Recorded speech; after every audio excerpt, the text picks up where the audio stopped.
Hello and welcome to Macroeconomics Module 10, Lecture 2. We're continuing on with our discussion of monetary policy. The shirt today is very appropriate because we are actually advancing beyond the textbook. You will see there is no reading that goes with this lecture. And that's because I think the one significant flaw of our textbook is it doesn't get into detail enough about velocity of money and what makes velocity go up and what makes velocity go down, which is a rather key thing in this whole discussion. But don't freak out. Just remember, here's what you need to know. So instead of a textbook, you take extra good notes on this lecture, last lecture, and maybe watch the video a couple times. But the key thing you need to do is to understand what affects velocity. And when you think about this, what we're saying is you have a cookie jar full of cash at home. And what would make you want to spend that money rather than let it sit in the cookie jar? And there are three things. Number one, high interest rates. Because when there's high interest rates, if forward bonds are paying 100%, you don't want to have a lot of cash sitting in your cookie jar. You want to have forward bonds. So you go out, you take your cash, you buy forward bonds. Ford uses the money to buy a new factory. The workers who build the factory go take the money and buy whiskey and beer. And suddenly money that was not being spent is being spent and velocity is going higher. So higher interest rates cause higher velocity. Another way to put that is higher interest rates cause lower demand for money. Another thing that would make you want to spend that money fast is you expect it to lose value because you expect prices to rise. In other words, expected inflation is higher. Expected inflation is higher, spend your money before it loses value, velocity goes up. And then confidence in the future, right? If you win the lottery, even before you get the payoff, if you know the payoff is coming, you might go out and buy some stuff beforehand. If you know you're going to get a good paycheck next month, you don't need a big cash stash in case you don't have money for the rent. The paycheck will cover the rent. So you can take your cash stash and go out and have a party. So what the textbook should say, it doesn't, but it's not so complicated that I think that you need the textbook.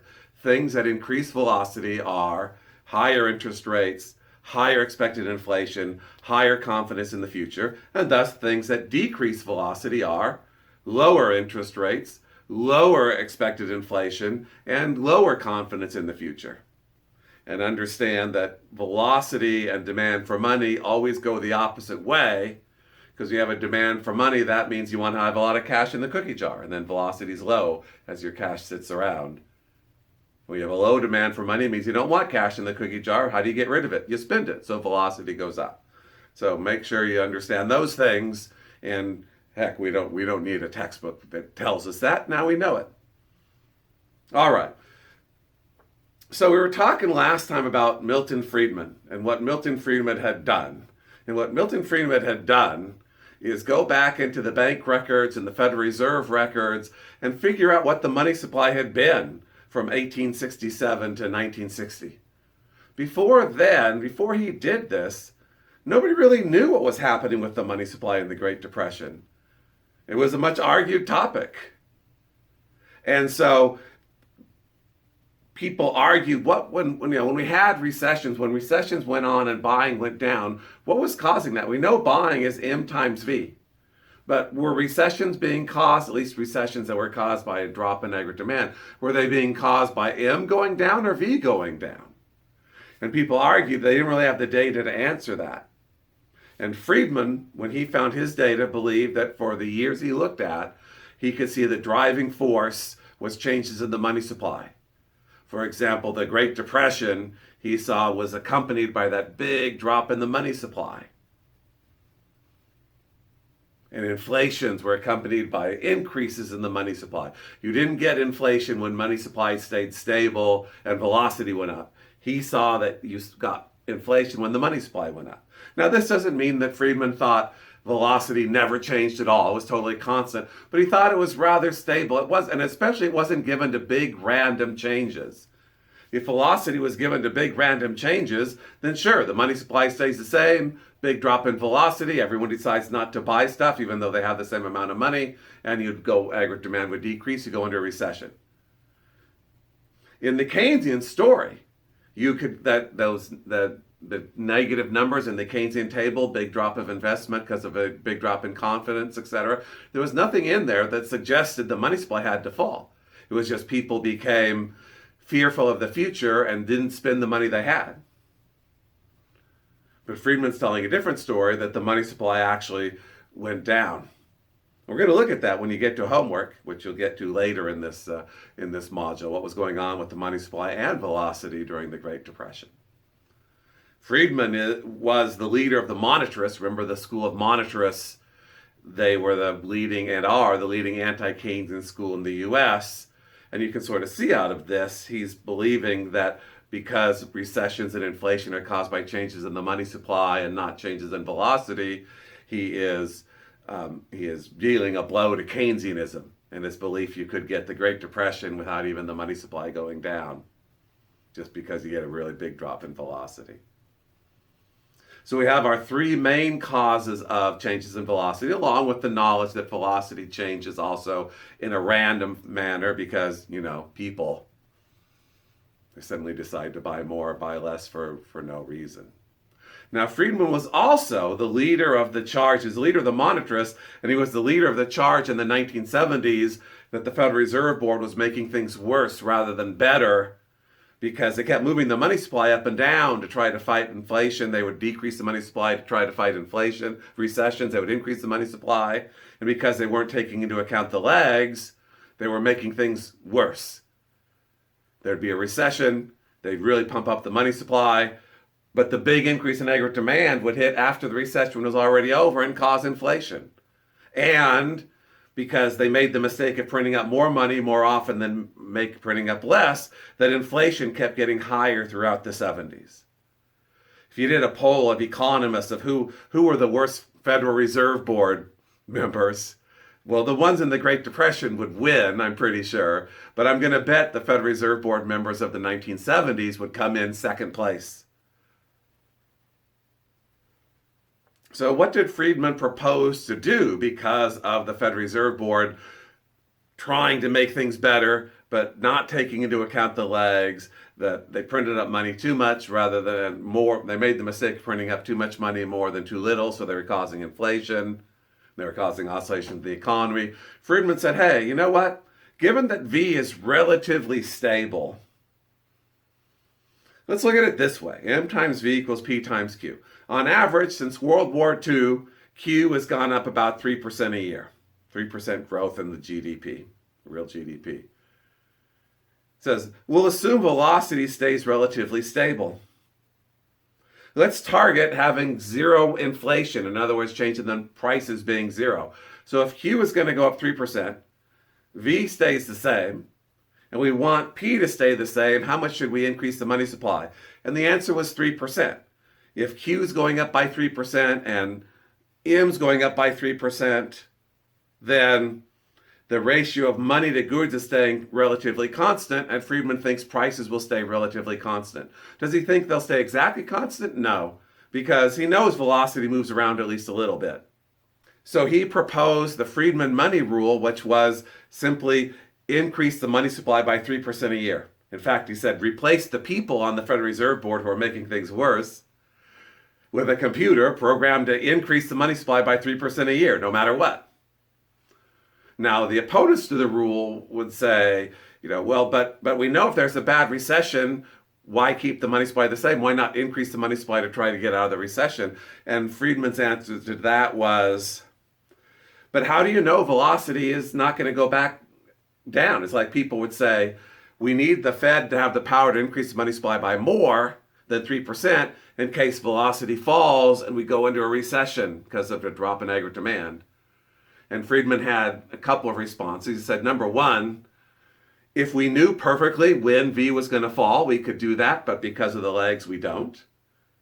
So V would fall and we'd go into a recession, and that would happen before we even knew it was happening. And then people would say, well, let's increase the money supply to get out of the recession. And Friedman says, but how do you know V's not going to go back up to where it was? So V goes back up to where it was, the recession is over, and then boom, here comes this big increase in aggregate demand caused by bumping up the money supply, throwing us into the inflationary gap and creating inflation.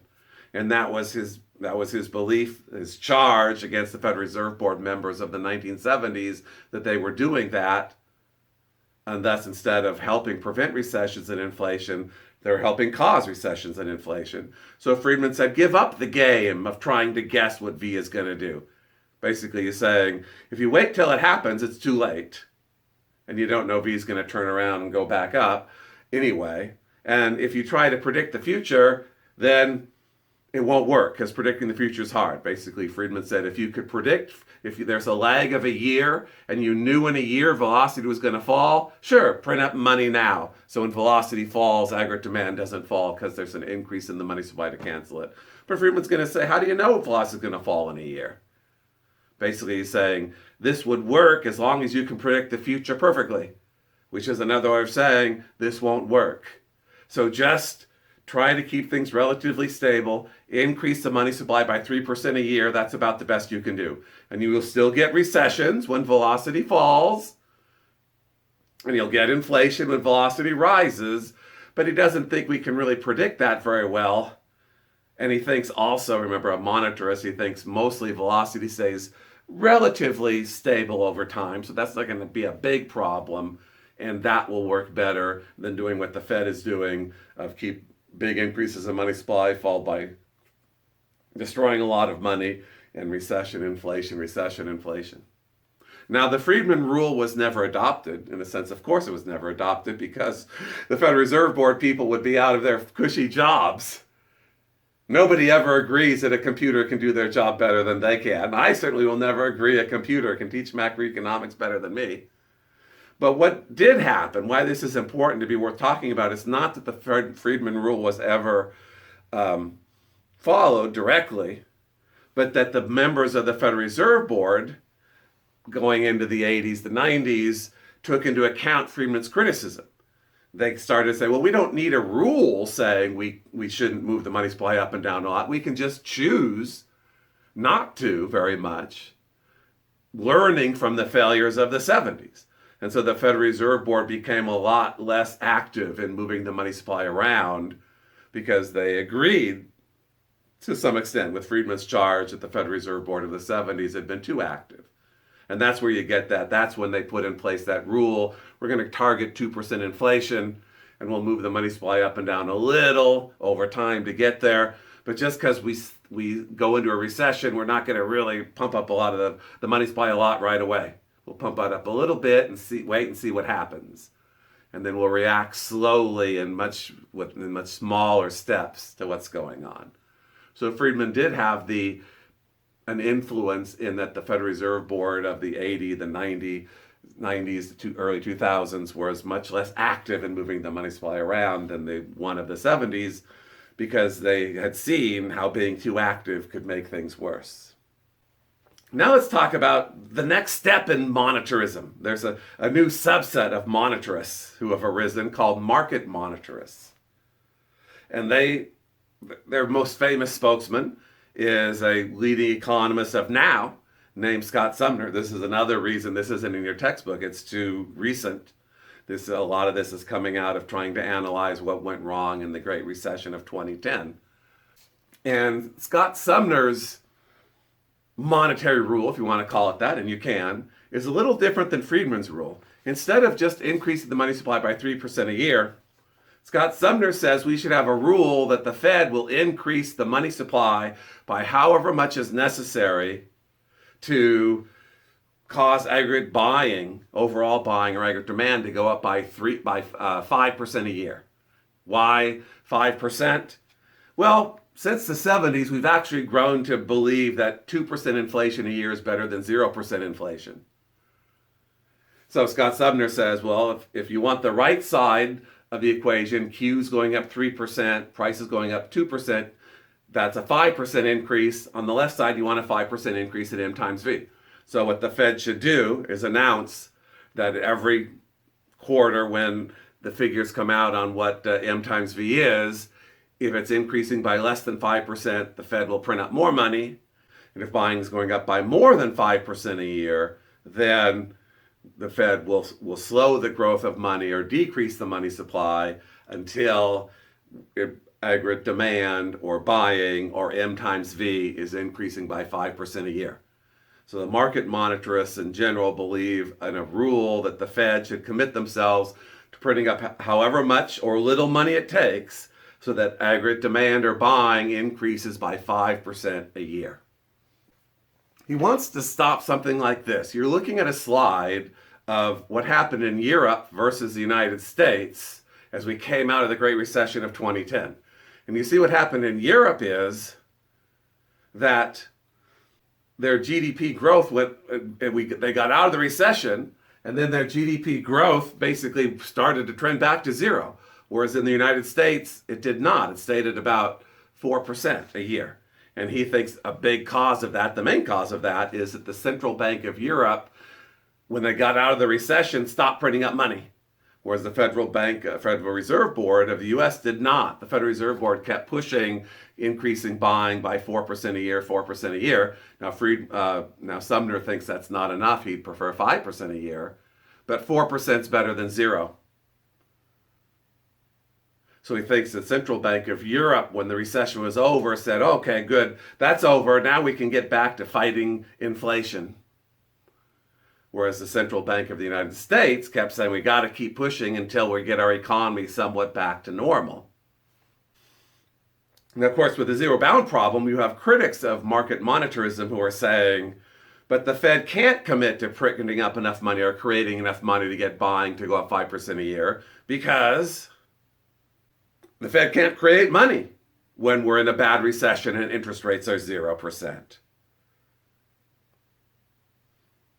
They can buy reserves and the banks get a lot in their of cash in their vault, but then the banks just put it back in the Fed. Deposit back in the Fed. So what does Scott Sumner and the market monetarists say to their critics that the Fed just cannot functionally increase the money supply enough to cause buying to go up by 5% a year? The first answer is just brute force. They're saying, you can't tell me. The Fed can print up however money it wants, however much money it wants. You can't tell me that the Fed cannot just print up enough dollars if they buy securities and the banks put the cash back in the vault. All right, then print up money and buy stocks. And if the stock owners put that in the bank and it goes back into the Federal Reserve vault, just fly over the city at night with helicopters, dropping cash on the streets. Just increase the money supply by increase the amount of cash by so much that the money supply cannot help but go up by however much you want it to. So that's the brute force approach. But he has another answer that is much more elegant that we will talk about in our next lecture. So what you need to do now is homework number 1, and then, no textbook reading, so don't rewatch the 2 videos. Do homework number 1, and then you're ready to take quiz number 1. So good luck with that. I'll see you for lecture 3. Until then, take care.